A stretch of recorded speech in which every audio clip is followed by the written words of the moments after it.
The first laugh came before Daniel Mercer had even rolled the motorcycle off the auction platform. $500 for that fake? CEO Vivian Crowley called from the front row. Mr. Mercer, I hope your son knows the difference between a motorcycle and yard art. Nearly 60 bidders turned toward Daniel and his 17-year-old son, Caleb. In the white glare of the Crowley Performance Liquidation Hall, the old flat-track bike looked as tired as Vivian wanted it to look. Its orange paint had faded toward brown. The black number 47 on the side plate had been brushed by hand. No headlight, no front brake, one dented megaphone pipe, and enough red Carolina clay under the frame to plant tomatoes. Daniel did not answer the laugh. At 58, he had learned that a man could spend his whole life trying to correct people who enjoyed being wrong. He crouched instead, laid 2 fingers on the fuel tank, and tapped once near the steering head. Tinny. He tapped 3 inches farther back. Solid. The tank was supposed to be empty, yet when he loosened the cap, there was no smell of gasoline, only old linseed oil and something faintly metallic. He rocked the bike. No slosh. The tank weighed at least 8 pounds more than it should. Caleb heard it too. Double wall? Maybe, Daniel said. Or a bad repair. Either way, we don't put fuel in it until the tank comes off and gets flushed. He reached for the half-inch wrench in his back pocket. Vivian moved so fast that one heel snapped against the concrete. Stop! Daniel looked up. The amusement had left her face. Crowley Performance's 46-year-old chief executive crossed the yellow floor stripe and caught the motorcycle by its left grip, as if someone were about to roll it over a cliff. Don't open that tank, she said. I wasn't planning to use dynamite. I will pay you $50,000 for the bike. Right now. 100 times what you paid. The hall did not go silent. It changed pitch. Men stopped laughing and began whispering. Phones came up. A buyer in a red cap repeated the number, as though he had misheard it. Daniel rose slowly. 5 minutes ago, you called it fake. I was mistaken. About which part? Vivian's hand tightened on the grip. Sell it back and none of that will matter. Daniel looked at Caleb. His son was holding the paid auction receipt, the lot release, and the temporary ownership transfer. He had watched a wealthy woman price his father's judgment at $500, then price his silence at $50,000. Daniel folded his wrench. No cutting, no prying, no fuel. I'll inspect it safely in my shop, but I won't sell something I don't understand, and I won't promise not to look inside something I legally own. Vivian's eyes fixed on the tank. Then by 9 tomorrow morning, Mr. Mercer, you may discover that legal ownership is more expensive than you think. Daniel took the handlebars from her and rolled number 47 toward the loading door. Behind him, the auctioneer cleared his throat and tried to bring the next lot to order. No one was looking at the next lot. Mercer Motorcycle and Machine stood 12 miles outside Hickory Ridge, North Carolina, in the brick service station Daniel's father had bought decades earlier. Daniel had raised Caleb in the rooms above it since influenza took Laura Mercer when the boy was 6. Her coffee mug still held drill bits on a high shelf, and her handwriting still labeled the registration drawer. Grief had settled into useful corners. The shop survived on farm motorcycles, utility ATVs, generators, and occasional race engines. A pending maintenance agreement with Crowley Fleet Services would pay Caleb's first year at Catawba Valley Community College, where he planned to study welding and industrial systems. Number 47 sat on Daniel's lift. Its proportions resembled a mid-70s Harley XR 750, but the cases had no factory marks. Hand-bent oil lines, a bronze brake pedal bushing, and a carefully filed foot peg said the bike had been built to finish races, not fool collectors. Caleb swept red clay from the lift. $50,000 is a lot of knowing. That is why we slow down, Daniel said. Big money makes people hurry in the direction chosen for them. He photographed the bike and tagged its shop-built frame number, CP4774. Beneath one seat washer, protected paint remained bright, burnt orange. Daniel remembered Crowley race bikes that color and their builder, Ray Crowley, Vivian's father. Caleb pointed at the left engine mount. A narrow smear of silver showed beneath black overspray. That weld isn't production. Daniel cleaned it with solvent. The weld formed a row of short, even crescents, then stopped around a small oval repair plate. On the plate were one prick-punched dot and one diagonal line. Builder's mark? Caleb asked. Alignment mark, maybe both. Daniel set a straight edge against the rear sprocket and sighted the chain line, perfect within less than a 1/16 of an inch. Despite the scratched frame, and bent left handlebar. A fake meant to fool a buyer gets the paint right, Daniel said. A race bike meant to finish gets that line right. He turned the rear wheel. The chain rolled quietly until one tight link climbed the sprocket. The engine moved against compression. Good, not seized. Then he put his palm against the fuel tank again. The tank was held by 2 front studs and 1 rear strap. The strap bolt carried an old safety wire hole, but fresh black paint filled the hole.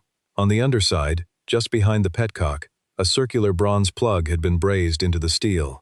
It was too wide to be a drain and too carefully finished to be a patch. Daniel stopped Caleb from touching it. Photograph first. The shop phone rang before the picture was taken. Caleb looked at the caller display. Crowley Fleet Services. Daniel wiped his hands and answered.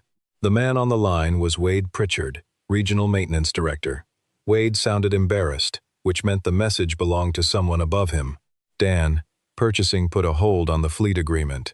They say there is an unresolved asset title question from today's auction. Until it clears, I can't route any units to you.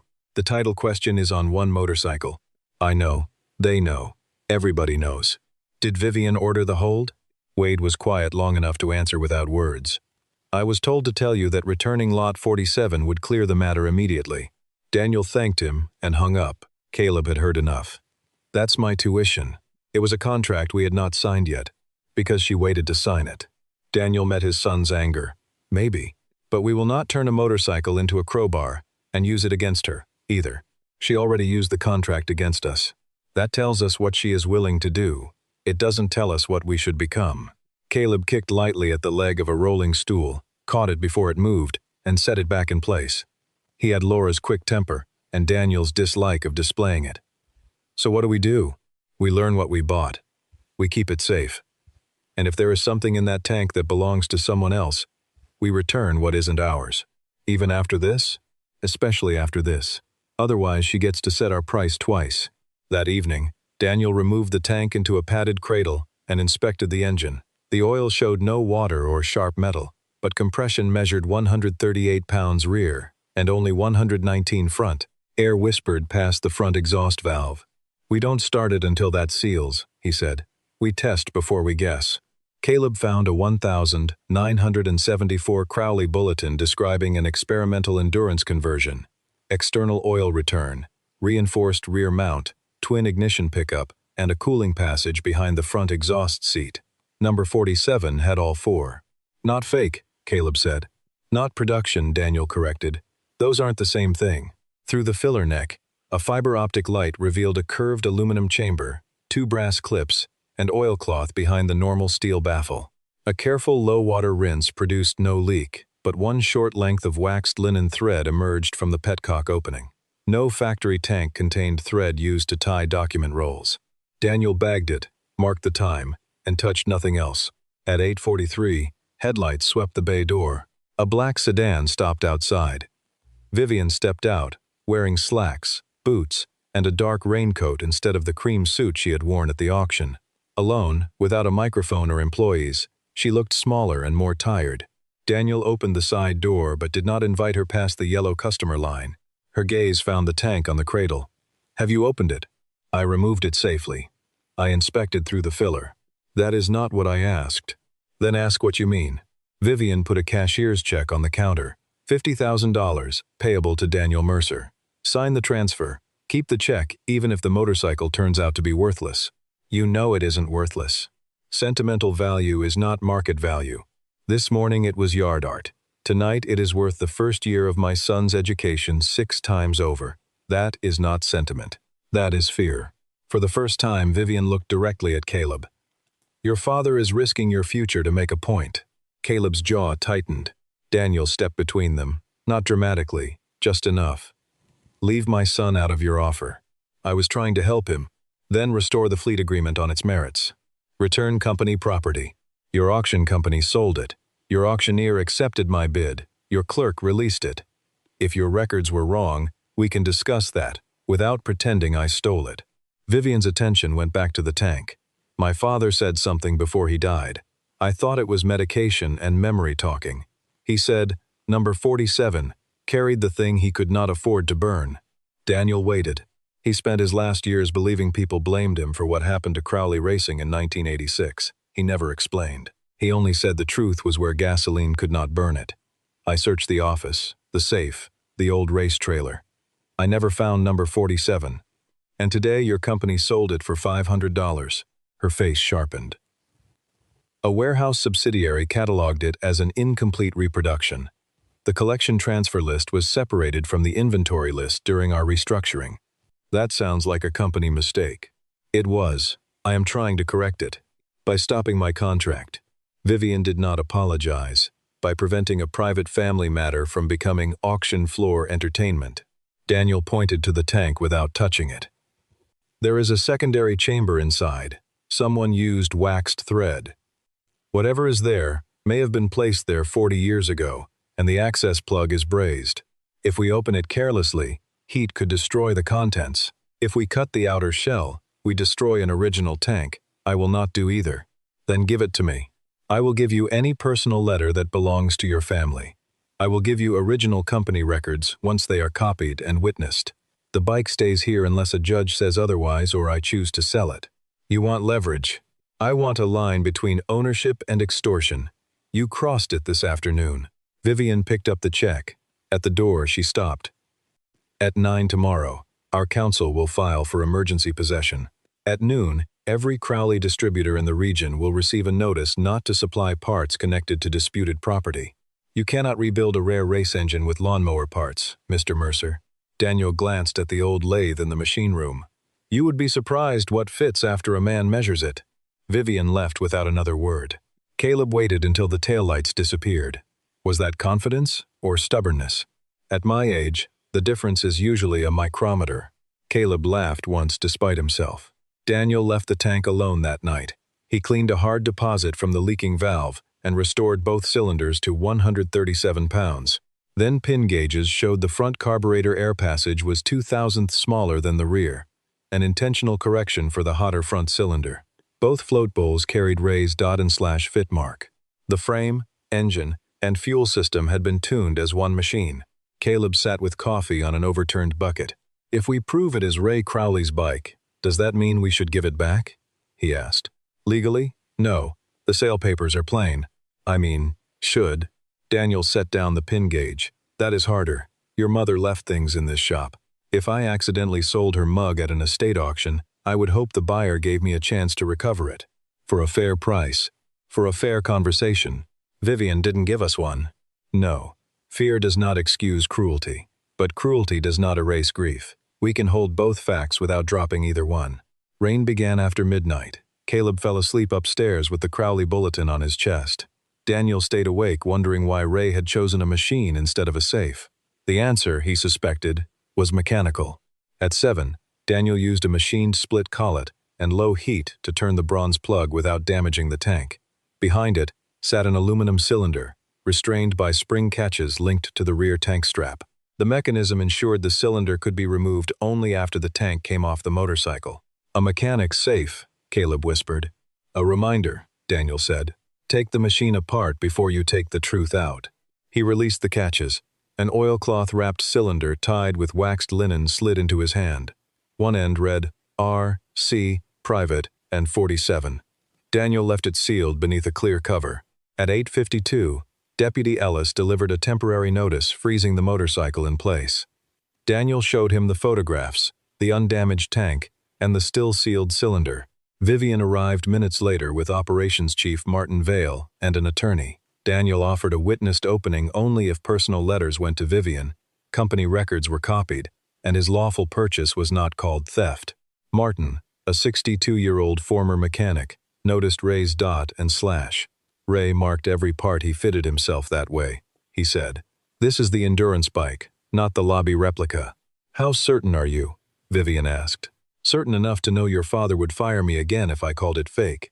Martin admitted Ray had fired him 3 days before the 1986 Piedmont 100, when an illegal, oversized engine destroyed Crowley Racing's name.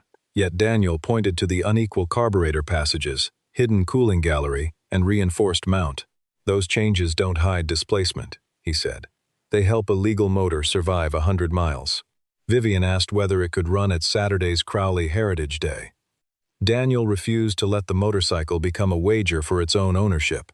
He proposed a public test instead. Engine displacement below 750 cubic centimeters, 10 controlled laps, safe pressure and temperature, then a hot restart after 2 minutes. "No," Daniel told Vivian when she tried to tie the result to her claim. "I keep the bike either way. Personal letters go to you. Company evidence gets copied. My fleet bid is judged on its merits. The measurements decide what the machine proves." Vivian kept her claim and parts restriction in place, but granted supervised access to old Crowley racing stock and agreed to no replacement engine or frame alteration. Caleb slid a work authorization across the counter. Vivian signed it. They opened the cylinder before Deputy Ellis and the others. Inside were 41 dry pages, 3 negatives, and a letter addressed to Vivian. Daniel handed over the letter unread. The rest were test sheets, carburetor maps, displacement calculations, and Ray's report from August, 1986. The report said a sponsor had ordered an illegal 883 cubic centimeter engine substituted for the legal 750 at the Piedmont 100. Ray and Martin removed it. To stop the sponsor from moving it into another team, Ray presented the illegal engine for preliminary rejection, accepted public blame for an internal displacement error, returned the sponsor's money, fired Martin by agreement, and closed the race shop. He sacrificed both their names to protect the company and the employees who had resisted. The final inventory page listed number 47 as family trust property, never corporate inventory.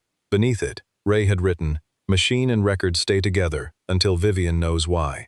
The papers cleared Ray and Martin, but also proved Vivian's company had sold protected family property. Nobody received a clean victory. After reading her father's letter, Vivian demanded to know why Martin had kept silent for 40 years. After Ray died, he said, "Breaking my promise felt like breaking faith just to repair my own name." Daniel returned the letter and protected the company pages until copies were made.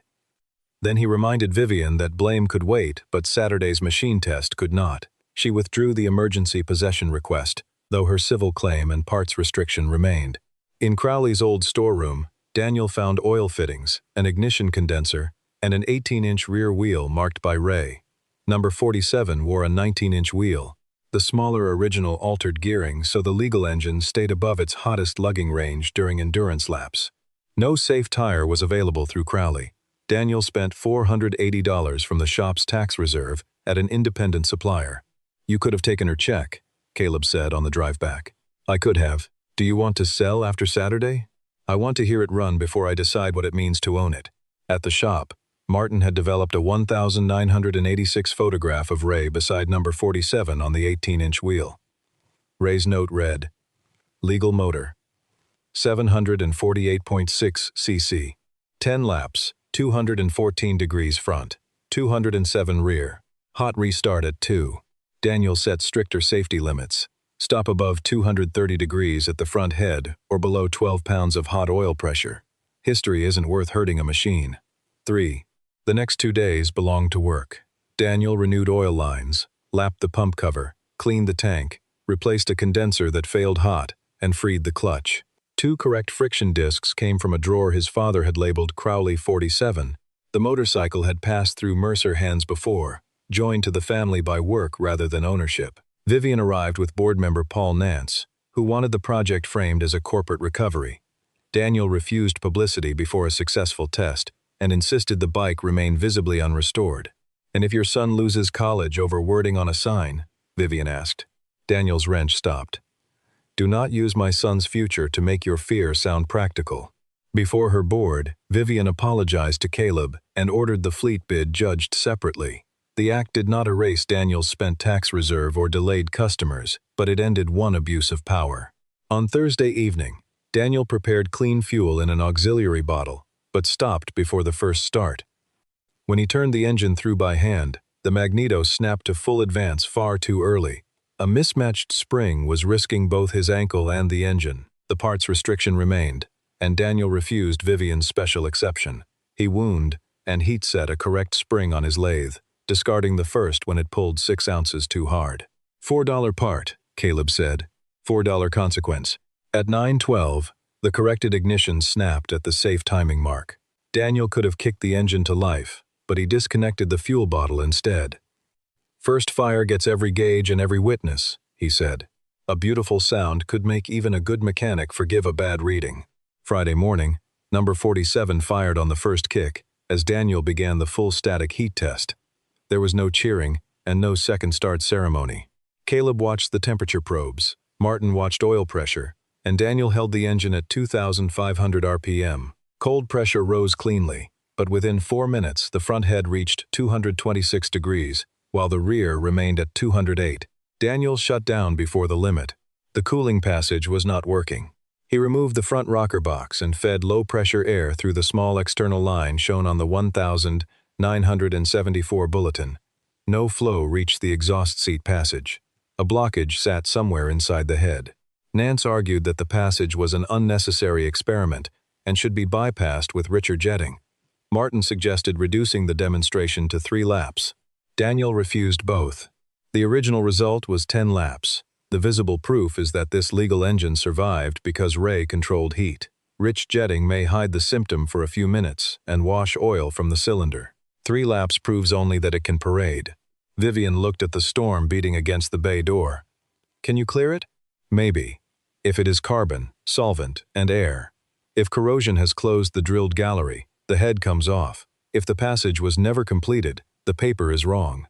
That last possibility frightened her more than the others. Daniel fed a flexible nylon line into the gallery. It stopped 3 7/16 inches from the inlet. He marked the depth and laid it against the outside of the head. The blockage aligned not with the exhaust seat, but with the oval frame repair plate behind the engine mount. He removed the tank, loosened the top mount, and supported the engine. Behind the oval plate he found a narrow copper tube flattened nearly closed, where an old frame dent had pushed the repair inward. The tube carried cooling oil from the rear of the engine to the head. The frame repair had preserved alignment but pinched Ray's hidden oil passage. That was why the motorcycle had likely been retired. Not cheating, not a failed design, a crash repair that created a heat problem no external mechanic would see. The 5th clue connected all the others. Ray's alignment marks, the front cylinder deposit, the unequal carburetor tuning, the special rear wheel, and the rising temperature. Daniel could not cut or alter the historic frame under the work agreement.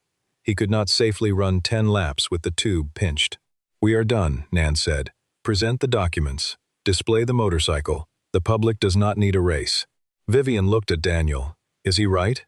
"About not altering the frame, yes. About being done, no." Daniel opened the 1,974 bulletin and pointed to the external oil return drawing. Ray had designed the system with a removable service union near the pump. Daniel could disconnect the pinched internal tube and route a temporary external line along the original clamps, without drilling one hole or changing one historic part. The modification would be visible, reversible, and functionally faithful. "It won't look original," Martin said. "It will look honest," Daniel replied. He bent a length of black steel line to follow the frame's lower rail. Caleb formed 2 aluminum clamps with leather liners. They used existing bolts. At the head, Daniel installed a restrictor jet equal to the measured diameter in Ray's test sheet. Too much flow would rob the crank bearings. Too little would let the head overheat. They tested the circuit at 5 pounds with warm oil. A clear tube at the outlet showed a steady pulse. At 6 Friday evening, Vivian received a call from the Heritage Day insurer. The rain had softened the half-mile track. No motorcycles could run on the clay oval Saturday. Nance looked relieved. "That ends it." Daniel asked Caleb to bring the gearing chart. Crowley Performance still owned a water brake motorcycle dynamometer in the old race building beside the fairground. It had been installed in 1984 and modernized twice. On the dyno, Daniel could reproduce the engine speed, load, duration, temperature, and hot restart interval of Ray's 10-lap test without putting a rider on wet clay. It would be less theatrical than a dirt oval and more exact. Vivian called the plant manager. The dyno building had power, ventilation, and current certification, but the room held only 70 people. Heritage Day had 600 registrations. "Open the roll-up doors," Daniel said. "Put the readings on the outdoor display. Let people hear it." Nance objected that a failed test broadcast to dealers could damage the company. "That is what makes it proof," Caleb said before Daniel could answer. "If only success is allowed, it is advertising." Everyone turned toward him. Caleb's face reddened, but he did not withdraw the words. Vivian looked from the boy to the motorcycle, broadcast the gauges. At dawn Saturday, the rain stopped. Before the gates opened, Daniel found Vivian alone in the empty wooden grandstand beside the old track. Ray's letter lay across her knees, softened at the folds from being opened too many times in 2 days. She did not hide it when he approached. He wrote that if number 47 ever came back, I was not to lock it behind glass just to protect the family name, she said. He wanted the machine tested where the people who blamed him could see it. I spent my whole career calling that kind of exposure irresponsible. Daniel remained standing in the wet aisle. Fear can explain a bad decision. It cannot clean one. I know. Vivian looked toward the dyno building, where Caleb was carrying sensor cables through the open door. I spoke to your son as if his education were an item I could move on a balance sheet. Then I called it help. My father used to say control was the lie frightened people told themselves about stewardship. I thought I was protecting what he built. I was protecting my ability to decide which truth reached daylight. For once, she did not offer a check, a contract, or a condition. She asked Daniel only whether a public apology would make the test look staged. It will look staged if you promise success, he said. Name what you did. Remove the pressure. Accept whatever the gauges show. Vivian folded the letter carefully. Then, that is what I will do. Crowley Heritage Day filled the fairground with pickup trucks, folding chairs, veterans' caps, denim jackets, grandchildren, and men who could identify a racing engine by sound from 2 barns away. The dyno building stood at the edge of the old track, a cinder block room with 2 wide doors. Number 47 occupied the center, its faded orange tank refitted but isolated from fuel. A modern safety cell, hidden behind a period-style side panel, fed the carburetors. The external cooling line ran visibly along the lower frame. Daniel had insisted on transparent changes. A placard listed every temporary safety item. On one wall, enlarged copies of Ray's 1,986 test sheet and report hung behind clear covers. His private letter did not. Vivian had kept it private.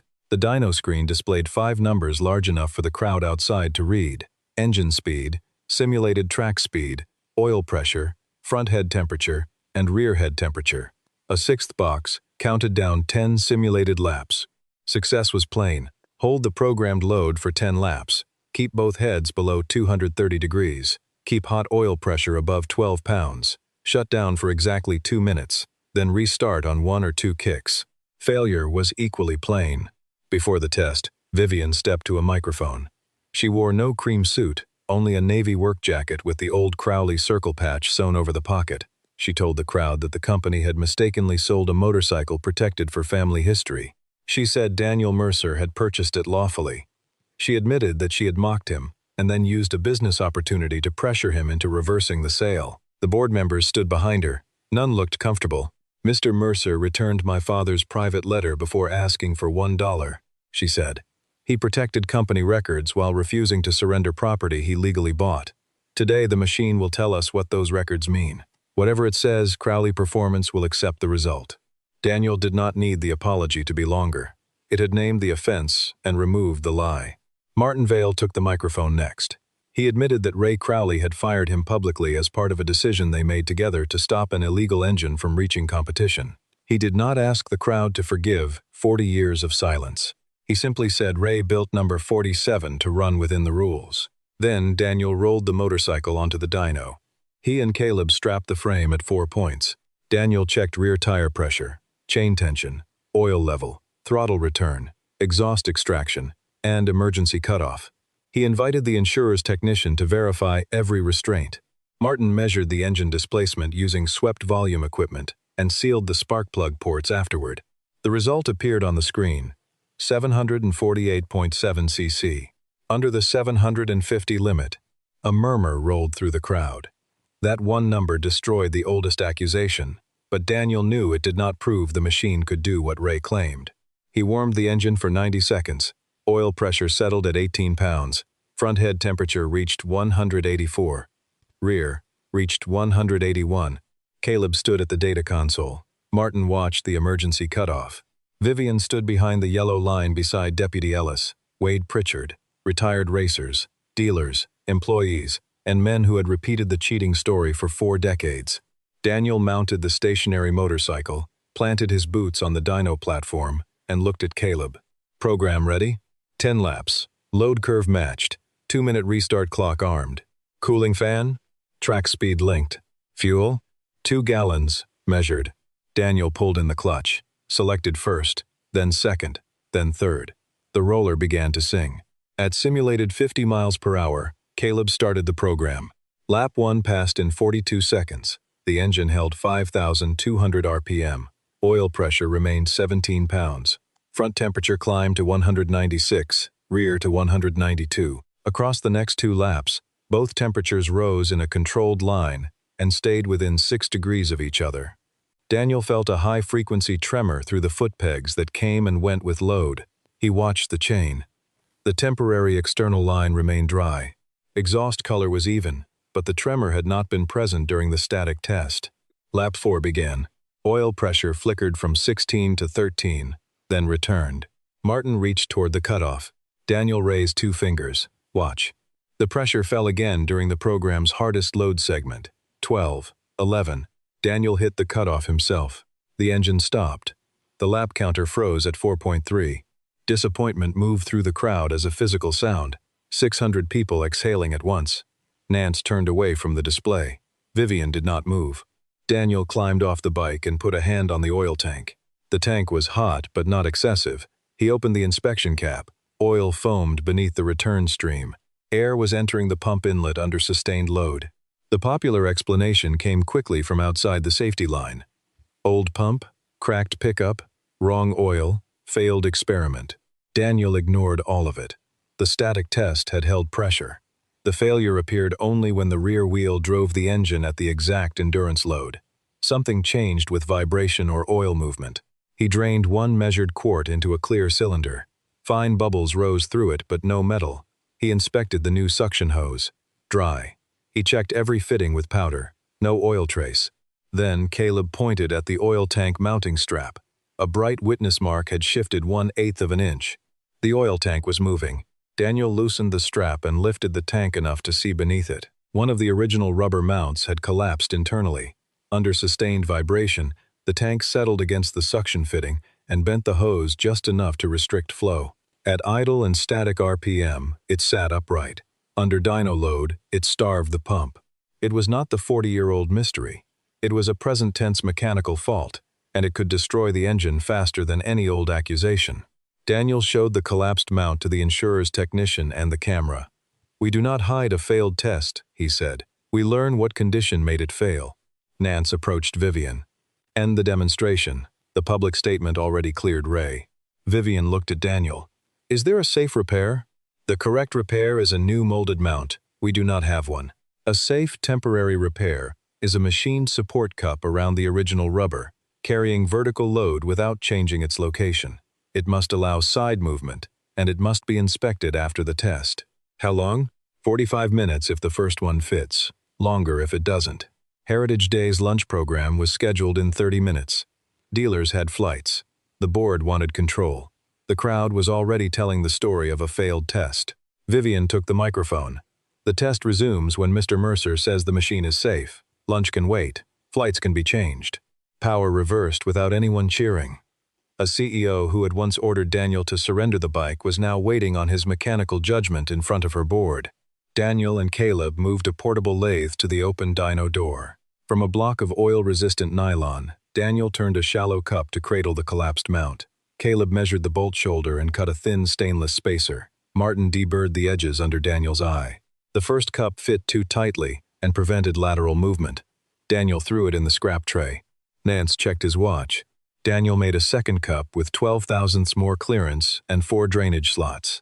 Installed beneath the oil tank, it supported the weight while leaving the rubber to isolate vibration.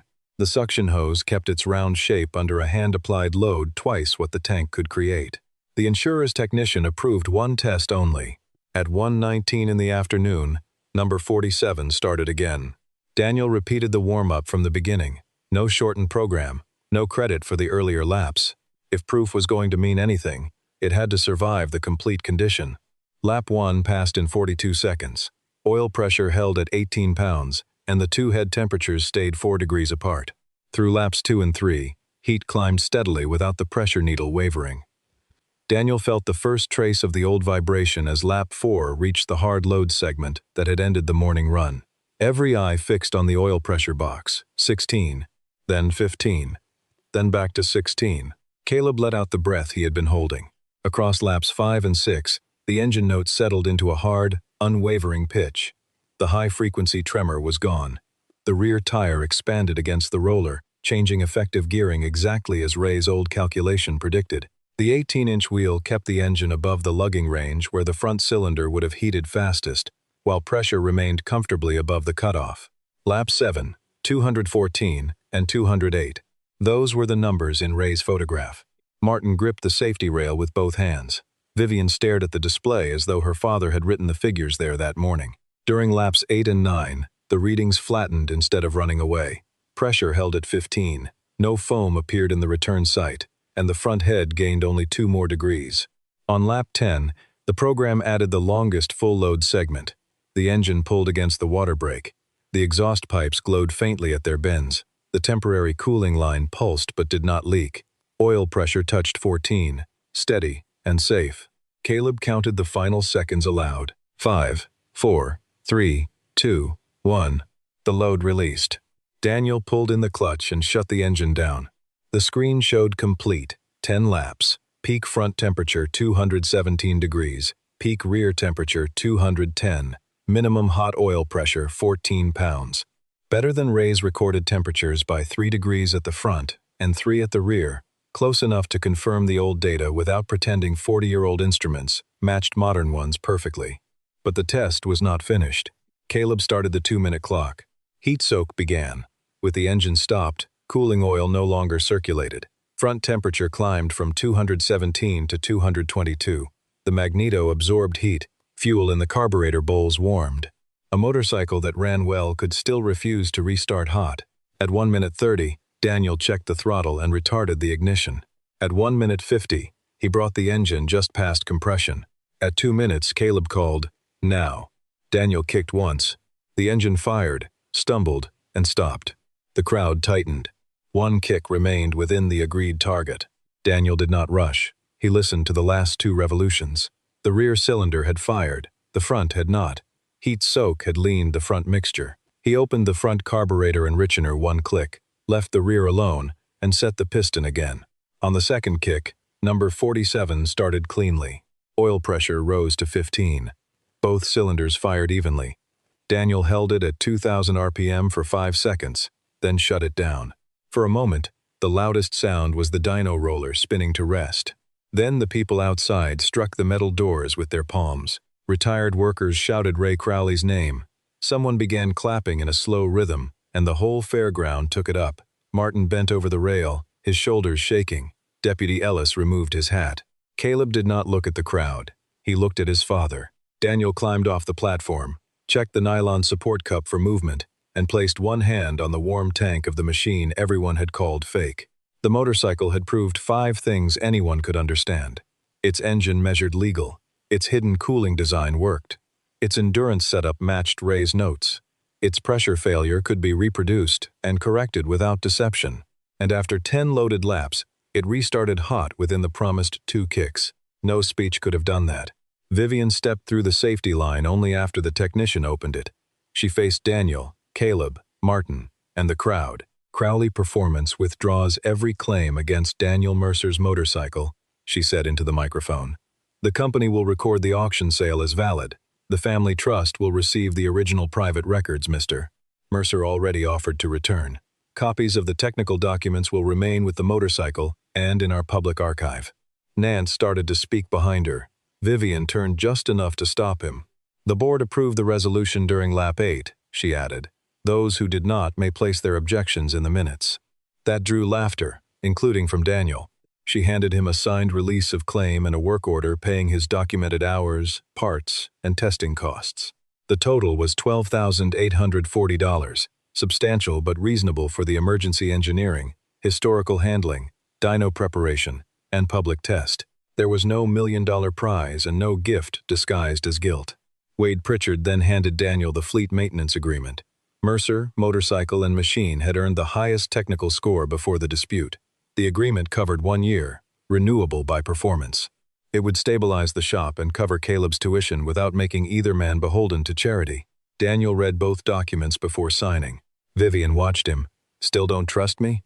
Trust is not refusing to read. My father wrote almost the same thing in his letter. She looked at number 47. Will you sell it to the family? Not today. Not under pressure. When you decide what it means to own it, name a fair process, not a fair price. Daniel considered the question he had carried since the auction. The papers belong with your family, he said. The machine belongs where it can work. I will keep legal title. Crowley may display it at Heritage Day each year if my shop prepares it, and the display tells the entire story, including the mistaken sale and the way you treated us. No polishing away the scratches. No calling it a corporate restoration. Vivian gave a short breath that might have been a laugh. You want permanent control of the footnote. I want the truth to travel with the machine, like your father intended. And the rest of the year? It stays at Mercer Motorcycle and Machine. Caleb and I will preserve it. Martin can visit without an appointment, provided he brings coffee that does not taste like axle grease. Martin wiped his face. No promises on the coffee. Vivian held out her hand. Daniel shook it. There was no sudden friendship in the gesture. There were boundaries, terms, and the beginning of respect. For people who had met across an insult, that was enough. Late that afternoon, after the crowd moved toward barbecue tables and the old racers began arguing over gear ratios, Daniel and Caleb loaded number 47 into their trailer. Vivian carried the brass document tube to her car herself. The original technical pages traveled in a sealed case between her and Martin, headed for professional conservation. Daniel kept certified copies and the photographic negatives long enough to reproduce them for the motorcycle's record. As they tightened the last strap, Caleb looked across the fairground at Vivian. She was standing alone beside the old track, reading her father's letter again. Why did she have to be so mean at the auction? He asked. She could have just said it mattered. Daniel checked the buckle and pulled the loose strap through. People speak their cruelest when they're most afraid. That doesn't make it right. No. It tells you where the cruelty came from. Understanding the source helps you choose the right tool. Sometimes the tool is patience. Sometimes it is a boundary. Usually you need both. Caleb leaned against the trailer. If somebody offered me $50,000 for a $500 motorcycle, I think my tool would be a pen. That is why you are going to college. And why you are still working Saturdays. They laughed together. Back at the shop, Daniel rolled number 47 onto the center lift. He did not wash the red clay from the frame. He removed the temporary external oil line, capped the service unions, and tagged the pinched internal tube for a future conservation repair that would require time, consultation, and no deadline. The nylon support cup went into a clear bag beside the collapsed rubber mount. Failed parts belonged in the story too. Caleb placed a copy of Ray's legal displacement sheet in the shop binder. On the first page, beneath the auction receipt, he wrote one line. Bought for $500, not fake, not for sale under fear. Daniel read it and handed him a ruler. Write it straight. History deserves better penmanship. At 6:30, Wade delivered the first Crowley fleet unit, a utility motorcycle with an intermittent charging fault. Paid work had already begun. Caleb rolled it into Bay 1. Daniel turned off the showroom lights but left the lamp above number 47 burning. The faded tank held no gold, no cash, and no secret that made them rich. What it had carried was harder to price. A father's imperfect attempt to leave his daughter the truth, a mechanic's name returned after 40 years, and a line Daniel's son had watched him refuse to cross. From Bay 1 came the click of Caleb's multimeter and his voice asking whether 0.6 of a volt across a ground strap was too much. Daniel picked up his wrench and walked toward the sound. Under load, he said, 0.6 is where the real story starts.